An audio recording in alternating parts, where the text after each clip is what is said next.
आकाशवाणी गोरखपुर से प्रादेशिक समाचार।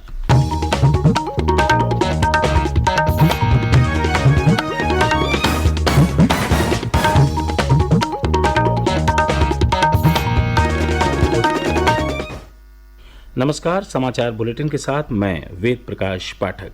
पहले मुख्य समाचार।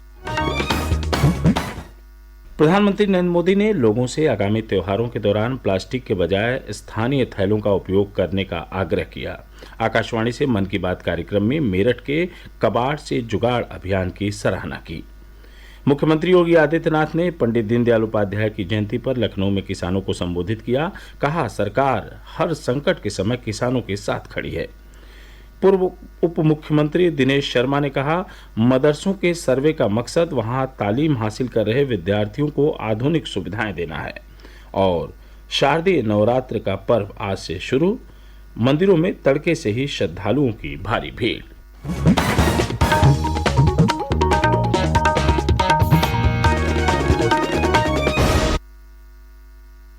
अब समाचार विस्तार से। प्रधानमंत्री नरेंद्र मोदी ने लोगों से आगामी त्योहारों के दौरान प्लास्टिक के बजाय स्थानीय थैलों का उपयोग करने का आग्रह किया है। कल आकाशवाणी से मन की बात कार्यक्रम में उन्होंने त्योहारों के दौरान पैकिंग और पैकेजिंग के लिए पॉलीथीन बैग के उपयोग पर निराशा व्यक्त की। प्रधानमंत्री ने इस बात पर जोर दिया कि सबको मिलकर स्थानीय उत्पादों को प्रोत्साहन देना चाहिए। उन्होंने कहा कि आज से 9 दिन का नवरात्र पर्व शुरू हो रहा है। उन्होंने कहा कि भारतीय त्योहार अनुशासन और आत्मनियंत्रण के माध्यम से सिद्धि प्राप्ति का संदेश देते हैं। प्रधानमंत्री ने कहा कि दशहरे के बाद धनतेरस और दीपावली मनाई जाएगी और इन त्योहारों के साथ भी स्थानीय उत्पादों की खरीद का संकल्प जुड़ा हुआ है। प्रधानमंत्री ने तपेदिक रोगियों के प्रति लोगों की सकारात्मक भावना की प्रशंसा की। उन्होंने विश्वास व्यक्त किया कि जन भागीदारी के सहारे देश वर्ष 2025 तक टीबी से मुक्त हो जाएगा। श्री मोदी ने मोटे अनाज के बढ़ रहे उपयोग के बारे में भी बात की। उन्होंने कहा कि वर्ष 2023 अंतर्राष्ट्रीय मोटा अनाज वर्ष के रूप में मनाया जाएगा। प्रधानमंत्री ने कहा कि बहुत से लोगों ने उन्हें पत्र लिखकर बताया है कि उन्होंने किस प्रकार से मोटे अनाज को अपने दैनिक जीवन का हिस्सा बना लिया है। प्रधानमंत्री ने प्रदेश के मेरठ में कबाड़ से जुगाड़ अभियान के बारे में भी बात की।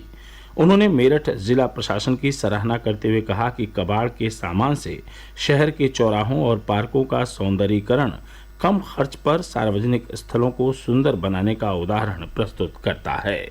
मैं आपको मेरठ के कबाड़ से जुगाड़ अभियान के बारे में भी बताना चाहता हूँ। ये अभियान पर्यावरण की सुरक्षा के साथ साथ शहर के सौंदर्यीकरण से भी जुड़ा है। इस मुहिम की खास बात यह भी है कि इसमें लोहे का स्क्रैप, प्लास्टिक वेस्ट, पुराने टायर और ड्रम जैसी बेकार हो चुकी चीजों का प्रयोग किया जाता है। कम खर्चे में सार्वजनिक स्थलों का सौंदर्यीकरण कैसे हो, यह अभियान इसकी भी एक मिसाल है। इस अभियान से जुड़े सभी लोगों की मैं हृदय से सराहना करता हूँ।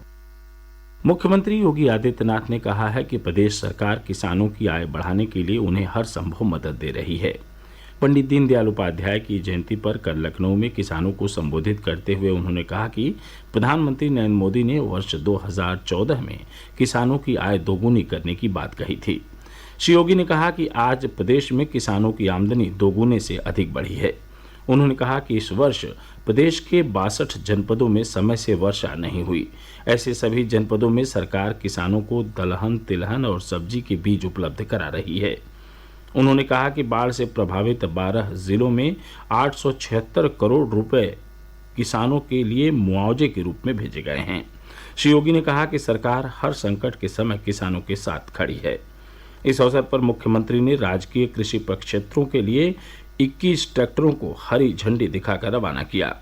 उन्होंने किसानों को उन्नतशील बीज की मिनी किट भेंट की और प्रधानमंत्री फसल बीमा योजना के लाभार्थियों को प्रमाण पत्र व प्रधानमंत्री कुसुम योजना के लाभार्थियों को स्वीकृति पत्र वितरित किए। पूर्व उप मुख्यमंत्री दिनेश शर्मा ने कहा है कि प्रदेश सरकार शिक्षा व्यवस्था में सुधार पर जोर दे रही है। उन्होंने कहा कि इसमें मदरसों में तालीम हासिल करने वाले विद्यार्थियों को आधुनिक सुविधाएं देना भी शामिल है। एटा में कल संवाददाताओं को संबोधित करते हुए श्री शर्मा ने कहा कि प्रदेश में 16,500 से अधिक मदरसे हैं, जिनमें लगभग 7,500 का आधुनिकीकरण किया जा चुका है। 550 से अधिक मदरसे सरकार के पूर्ण अनुदान पर संचालित हैं। 8,500 से अधिक मदरसे मान्यता प्राप्त हैं। उन्होंने कहा कि सरकार की मंशा है कि सभी मदरसों का सर्वे कराकर उनकी स्थिति का आकलन किया जाए और वहां पढ़ रहे विद्यार्थियों को स्तरीय सुविधाएं दी जाएं। प्रादेशिक समाचार आप आकाशवाणी गोरखपुर से सुन रहे हैं। यह समाचार बुलेटिन हमारे YouTube channel AIR news Gorakhpur और ट्विटर हैंडल AIR न्यूज़_GKP पर भी उपलब्ध है। उप मुख्यमंत्री केशव प्रसाद मौर्य ने कल चित्रकूट में 75 विकास योजनाओं का लोकार्पण और शिलान्यास किया। उन्होंने कहा कि प्रदेश सरकार गरीबों, किसानों और नौजवानों के उज्जवल भविष्य और राज्य की 24 करोड़ जनता के जीवन की खुशहाली के लिए समर्पित है। श्री मौर्य ने प्रदेश की भाजपा सरकार के दूसरे कार्यकाल के पहले 6 महीनों के दौरान हुए विकास कार्यों के बारे में लोगों को अवगत कराया। उन्होंने एक अन्य कार्यक्रम में पार्टी कार्यकर्ताओं के साथ बैठक कर संगठन को मजबूत करने और आगामी निकाय चुनाव में जीत हासिल करने को लेकर योजना बनाई। शारदीय नवरात्र का पर्व आज से शुरू हो गया है। नवरात्र के पहले दिन आज मंदिरों और घरों में कलश स्थापना की जाएगी। नवरात्र के दौरान मां शक्ति के विभिन्न स्वरूपों की पूजा की जाती है। आज मां शैलपुत्री की आराधना की जा रही है। मंदिरों में तड़के से ही श्रद्धालुओं की भारी भीड़ है। बलरामपुर के तुलसीपुर स्थित देवीपाटन शक्तिपीठ पर देश भर से श्रद्धालुओं का आना शुरू हो गया है। मंदिर परिसर में लगने वाले मेले में श्रद्धालुओं की सुरक्षा के लिए जिला प्रशासन विशेष सतर्कता बरत रहा है। मिर्जापुर स्थित प्रसिद्ध शक्तिपीठ विंध्याचल में नवरात्र मेला शुरू हो गया है।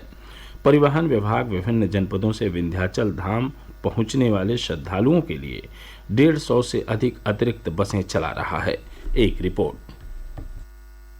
मां विंध्यवासिनी की जय जयकारों के बीच प्रसिद्ध शक्तिपीठ विंध्याचल में शारदीय नवरात्र मेला प्रारंभ हो चुका है। कल से ही श्रद्धालुओं के विंध्याचल पहुंचने का सिलसिला अभी भी जारी है। भोर में मंगला आरती के बाद जैसे ही मंदिर के कपाट खुले, समूची विंध्य नगरी घंटा घड़ियाल के साथ मां की जय जयकारों से गूंज उठी। इस समय बड़ी संख्या में श्रद्धालु मां विंध्यवासिनी का दर्शन पूजन कर त्रिकोण परिक्रमा पूरी कर रहे हैं। संपूर्ण मंदिर परिसर को देसी विदेशी फूलों से सजाया गया है। संपूर्ण मेला क्षेत्र में 2000 से भी अधिक पुलिस के जवान सुरक्षा की कमान संभाले हुए हैं। उत्तर मध्य रेलवे श्रद्धालुओं की सुविधा के लिए विंध्याचल स्टेशन पर 1 दर्जन से भी अधिक ट्रेनों के ठहराव की व्यवस्था की है। परिवहन विभाग प्रदेश के विभिन्न जिलों को विंध्याचल से जोड़ने के लिए 150 से भी अधिक अतिरिक्त बसें चला रहा है। हलिया स्थित गड़बड़ा धाम, चुनार स्थित दुर्गा खो मंदिर, अदलपुरा की बड़ी शीतला माता मंदिर पर भी मेला प्रारंभ होने के साथ ही श्रद्धालुओं दर्शन पूजन कर रहे हैं। SM सभा, आकाशवाणी समाचार, विंध्याचल, मिर्जापुर। उप मुख्यमंत्री और स्वास्थ्य मंत्री ब्रजेश पाठक कल सिद्धार्थनगर जिले के दौरे पर पहुंचे। उन्होंने जनपद में कई कार्यक्रमों में भाग लिया। उप मुख्यमंत्री ने अधिकारियों के साथ बैठक कर जनपद में विकास कार्यों की समीक्षा की। श्री पाठक ने माधव प्रसाद मेडिकल कॉलेज में नवनिर्मित 300 बेड के भवन का निरीक्षण किया। उन्होंने अधिकारियों को निर्माण कार्य में गुणवत्ता का विशेष ध्यान रखने को कहा। उप मुख्यमंत्री ने तिलौली सामुदायिक स्वास्थ्य केंद्र का भी निरीक्षण किया। साफ सफाई न मिलने पर उन्होंने मुख्य चिकित्सा अधिकारी को फटकार लगाई। आशा बहुओं का मानदेय तुरंत देने का भी निर्देश दिया। श्री पाठक ने मिठौल के कस्तूरबा गांधी आवासीय बालिका विद्यालय के निर्माणाधीन भवन का निरीक्षण किया। इस दौरान उन्होंने छात्राओं से स्कूल में मिल रही सुविधाओं के बारे में बातचीत की। उप मुख्यमंत्री ने मिठौल विकास खंड की ग्राम पंचायत समोगरा में चौपाल लगाकर प्रदेश सरकार के 6 माह पूरे होने पर लोगों को सरकार की उपलब्धियों से अवगत कराया। और अंत में इस बुलेटिन के मुख्य समाचार एक बार फिर। प्रधानमंत्री नरेंद्र मोदी ने लोगों से आगामी त्योहारों के दौरान प्लास्टिक के बजाय स्थानीय थैलों का उपयोग करने का आग्रह किया। आकाशवाणी से मन की बात कार्यक्रम में मेरठ के कबाड़ से जुगाड़ अभियान की सराहना की। मुख्यमंत्री योगी आदित्यनाथ ने पंडित दीनदयाल उपाध्याय की जयंती पर लखनऊ में किसानों को संबोधित किया। कहा, सरकार हर संकट के समय किसानों के साथ खड़ी है। पूर्व उप मुख्यमंत्री दिनेश शर्मा ने कहा, मदरसों के सर्वे का मकसद वहां तालीम हासिल कर रहे विद्यार्थियों को आधुनिक सुविधाएं देना है। और शारदीय नवरात्र का पर्व आज से शुरू, मंदिरों में तड़के से ही श्रद्धालुओं की भारी भीड़। इसके साथ ही प्रादेशिक समाचारों का यह बुलेटिन समाप्त हुआ। नमस्कार।